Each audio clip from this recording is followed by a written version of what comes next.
Let's look at another Budapest Gambit trap in the Fajarowicz variation. So, the game starts with d4, knight f6, c4, e5. We have entered the Budapest Gambit and now white accepts the gambit, attacking our knight. Knight moves to e4, eyeing the weak f2 pawn in the white's territory. And now here, a lot of white players do not want this bishop to jump on the b4 square, which can check the white king over here, because there are already a lot of traps in such variation. So, to prevent the bishop coming to the b4 square, a lot of white players over here will play a3 to take control of this square. And now here you can play d6, offering white to get rid of his doubled pawns on the e file. White will happily capture your d6 pawn, and now here there are 4 ways to capture this pawn back, and only one of them is a good move, and that is bishop captures pawn. And why is this a good move? Let's look at all of these options. So if you capture this pawn back with your knight, then you're simply wasting time, because first you developed this knight over here and then got it back to the d6 square, and it just doesn't make sense to move one piece multiple times right in the opening of the game. Also, this knight was sitting in one of the center squares and was eyeing the weak f2 pawn in the enemy's territory. So this knight was very well placed in the center, but by capturing this pawn back with your knight, you have just converted your strong knight into a mediocre knight. So that is why capturing back with the knight is not a good option. If you capture this pawn back with your pawn, then you will have to deal with this isolated d pawn throughout the game, which is a major weakness, and white can easily target this pawn and can take a lot of advantage in the game. Let's go back. Now if you capture this pawn back with your queen, then white will simply exchange queens, and after these exchanges, you have reached an equal position, and now it absolutely makes no sense as to why you played the Budapest Gambit and gave up a pawn for free right in the opening, because you have already exchanged queens and now there is no serious trap that you can set against white's pieces. So in short, you gave up a pawn for free and didn't do any harm to the white's pieces. So therefore, capturing back with the bishop is the best idea, because not only you are developing a piece, but you are also preparing to castle, as well as you are now setting up your pieces in a way that they are ready to lay a trap against white's pieces. How?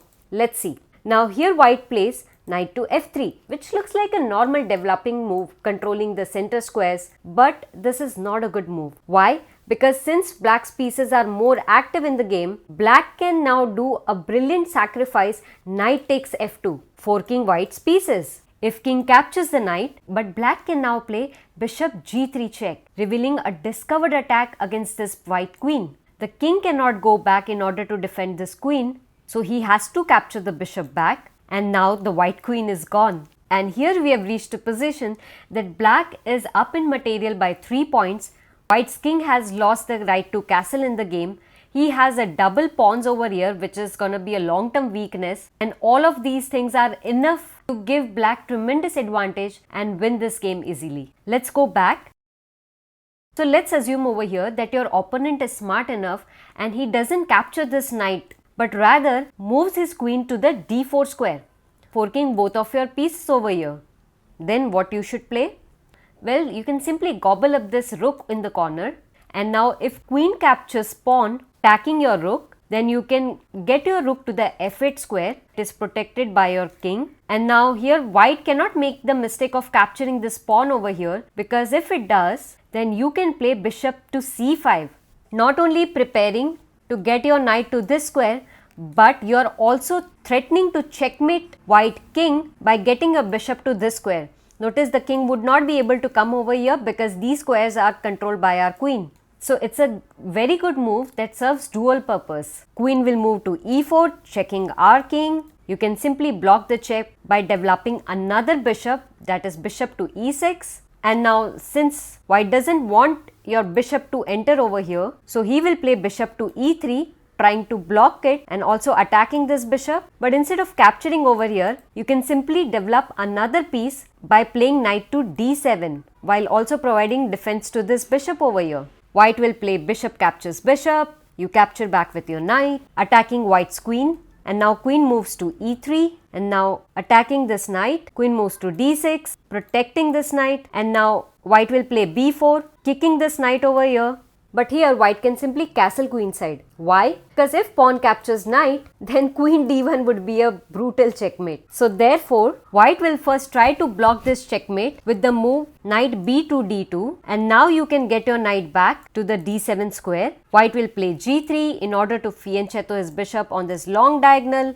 as well as to capture this trapped knight over here. But you can play bishop to g4, attacking this knight, also eyeing this key e2 square in some lines, as well as opening up this file for your rooks to attack the queen, as well as put more pressure on this e2 pawn over here. Queen moves to f4, attacking the bishop as well as offering a trade of queens.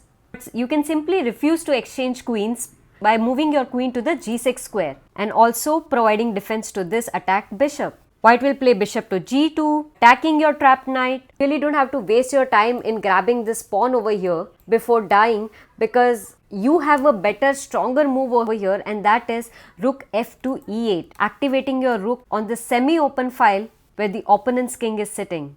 And by playing this way, you are focused on building up pressure on your opponent. White will play bishop takes knight, which is fine, and now you can play queen to d3.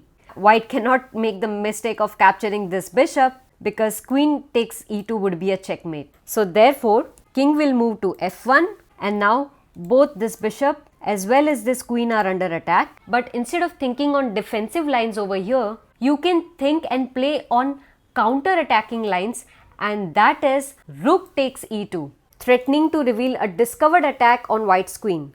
If white makes a mistake of capturing this bishop, then you can simply finish off white's game with rook takes knight check. If king moves to e1, then queen e2 is a checkmate. So therefore, king will move to g1, but now you can play queen e3 check. King moves to f1, and now queen f2 would be a checkmate. So let's go back. So therefore, white will not capture this bishop over here, but will rather try to move his king to the g1 square. But now you can play queen c3, attacking this rook over here. Rook will move to b1, and now you have reached a position, but since you are attacking in the game with your active set of pieces and white's king is stuck in an unsafe open position on the board with his oddly placed set of pieces, you have a tremendous advantage in the game and your winning chances are tremendously higher at this point of time. Do like this video and subscribe to my channel if you enjoyed watching this game. And now it's time for the question of the day. White here is down in material by 3 points, and black just decides to attack this queen over here with the move knight to b4. And now it is white's turn in the game. So what would be the best move for white? Let me know your answers in the comments box, and I'll see you in the next video.